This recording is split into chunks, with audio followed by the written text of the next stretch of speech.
Hey everyone, how's it going? So we're going to start a new lesson today. So we've been talking a little bit about powers of numbers. So today we're going to look at some interesting examples. We're going to talk about numbers with powers of 10, so 10 to the power of whatever. And we're also going to talk about the zero exponent. So whenever we put something to the power of zero, what happens? All right, so if you are following along at home with handouts, this is the one that we are looking at. It is section 2.2. So first, I figured that we could start with some mental math. So if you have any extra paper at home, give it a shot. It's already written for you on page 61, so on the front page of that handout. So I just figured we could go through it together. So we know that 3 to the power of 5, we multiply the number 3 5 times. So 3 times 3 times 3 times 3 times 3 equals 243. 3 to the power of 4 means we multiply 4 times. So 3 times 3 times 3 times 3, which is 81. And then so on and so on and so on.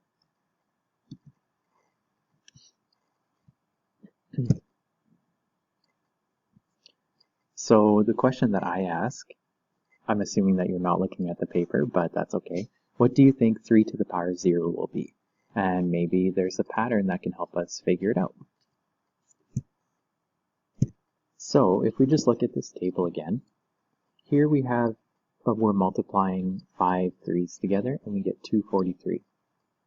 So here, we're not multiplying by 5, we're only multiplying by 4 3's. So we got rid of this times 3. And then you can ask yourself, well, how do we get rid of it? The answer is the opposite of multiply, which is divide. So if we divide this by 3, we get this. If we divide this by 3, we get this. If we divide 27 by 3, we get 9. If we divide 9 by 3, we get 3. And notice how each time as well, the power is counting down by 1. So if we count down by 1 again, and we follow the pattern would say we divide this by 3. And that is in fact what it is. So if you do 3 divided by 3, it equals 1. And then we just take 1 away from the exponent. So we go from 1 down to 0, and we get 3 to the power of 0 equals 1. And I just wrote, do you think this is true for any number to the power of 0? So what I would encourage you to do is to just pick any random number. It could be something super small, something super big. And on your calculator, do that number to the power of 0, and what do you get? So some of the examples that we saw in class were, I think somebody said 41. So if I do 41 to the power of 0 equals 1. If I did 154 to the power of 0, it also equals, oops, sorry, I pressed the wrong button. 154 to the power of 0 also equals 1. So, in fact, any number to the power of 0 equals 1. Except for 0. 0 to the power of 0 does not equal 1. That gets really complicated. And it's also not true for any negative number. So again, we're going to talk about those negative numbers. They're kind of annoying, but you know, what can we do? So here's just some examples that I wrote down. Just a bunch of random numbers I was just punching on the keyboard. Any of them to the power of 0 equals 1. And you can try any number you want. So yeah, again, with the negative signs, if there is a negative sign outside of the bracket, or that doesn't have a bracket at all, then it equals -1. We can all roll our eyes to that, but it's always the negative numbers that cause problems.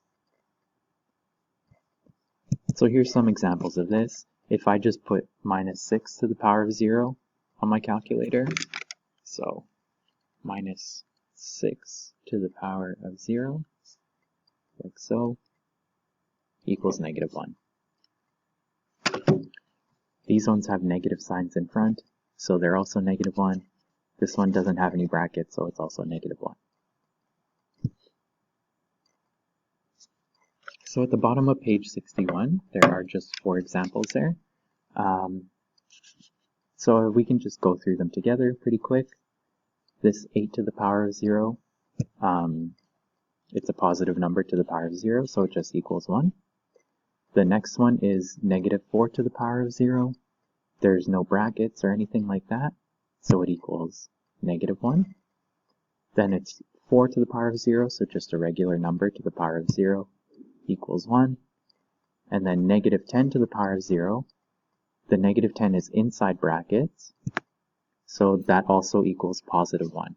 And I'll just show you again here on the calculator that the difference between brackets and not brackets. So here I have my negative 10 to the power of 0 in brackets equals 1. Okay, so this is another thing that we did in class, and this is more regarding powers of 10. So what I said in class was pick a number between 0 and 9, and then when you've chosen that number, do 10 to the power of that number on your calculator. So if you chose 4, do 10 to the power of 4. And do you notice anything interesting? So the powers of 10 actually have an interesting pattern as well. 10 to the power of 4, which is 10 times 10 times 10 times 10, equals 10,000. 10 to the power of 3 equals 1,000. 10 to the power of 2 equals 100. 10 to the power of 1 equals 10. 10 to the power of 0 equals 1. So the pattern might not be obvious right away, but the pattern is our exponent tells us how many zeros are going to be after the 1 in our answer. So here 10 to the power of 4 has 4 zeros, 10 to the power of 3 has 3, 10 to the power of 2 has 2, 10 to the power of 1 has 1, 10 to the power of 0 has none. So for example, if we look at this number, which is 1 million, has 1, 2, 3, 4, 5, 6 zeros, it is 10 to the power of 6. And just here's some more examples. 1 billion is 10 to the power of 9, it has 9 zeros. 1 trillion has 10 to the power of 12, which has 12 zeros, and so on and so on and so on. And if you look at 100,000, what do you think that would be as a power of 10? There are 5 zeros, so it is 10 to the power of 5. Alright, so there were some other check questions here. The first couple are more so review, and then the last couple sort of deal with powers of 10. So we can just go through them here together quickly.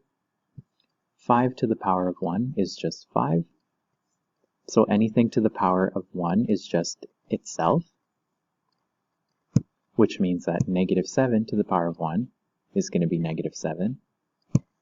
And then 10 to the power of 1 means there's going to be 1 0 in our answer, so 10. And 10 to the power of 0, remember anything to the power of 0 just equals 1.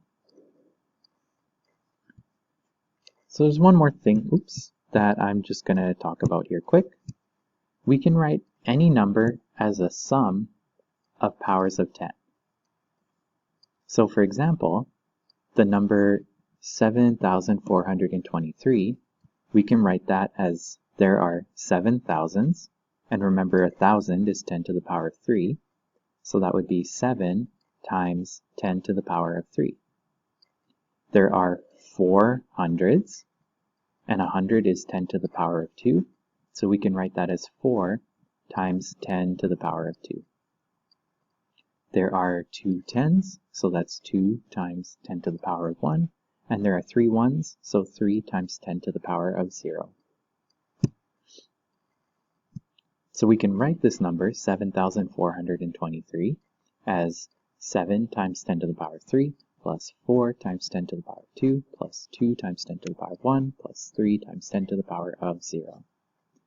And I think I said this like maybe in the first lesson that math people like to write as little as possible. That was a lie. That's not really a lie. We do like to write as little as possible, but I think it's just cool that we can break numbers down in this way, just to, I don't know, see where numbers come from and stuff like that. Or maybe it's just cool to math people. I don't know. I find it cool. You might find it annoying, probably. Okay, so now you can try the practice questions on page 62 and 63.